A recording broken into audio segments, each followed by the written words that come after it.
This video will take you through some settings that will make SOLIDWORKS run faster when you're using a remote setting. First of all, we will go to the options wheel up here and choose Addins. And any box that is checked, either in the startup column or the active add-ins column, such as this, we want to uncheck those and click OK. Next, on our display area here, make sure that you have a part file open up. We want to turn off real view graphics, if shadows are turned on. Any of these, if they're turned on, we want to turn them off.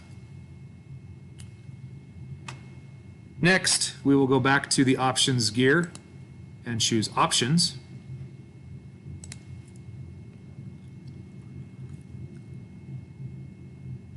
And we will uncheck this box right here that says show thumbnail graphics in Windows Explorer.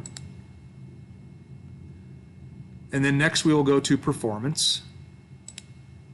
And we will take this section here, curvature generation, and we will slide that all the way to the left to off.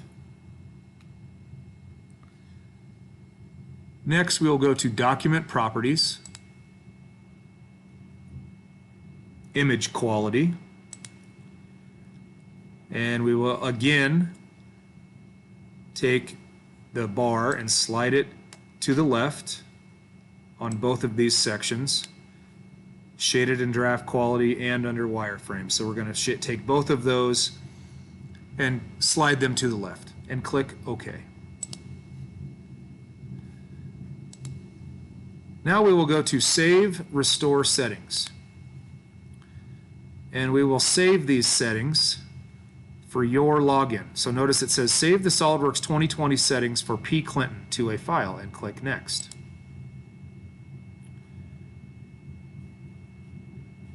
It's going to save them to a certain area. So you can choose a different area if you want, but you can set this to the default. Users, it should be your login information here, and click Finish. Click OK. And that should take care of your performance issues. It should run a little faster when you change those things.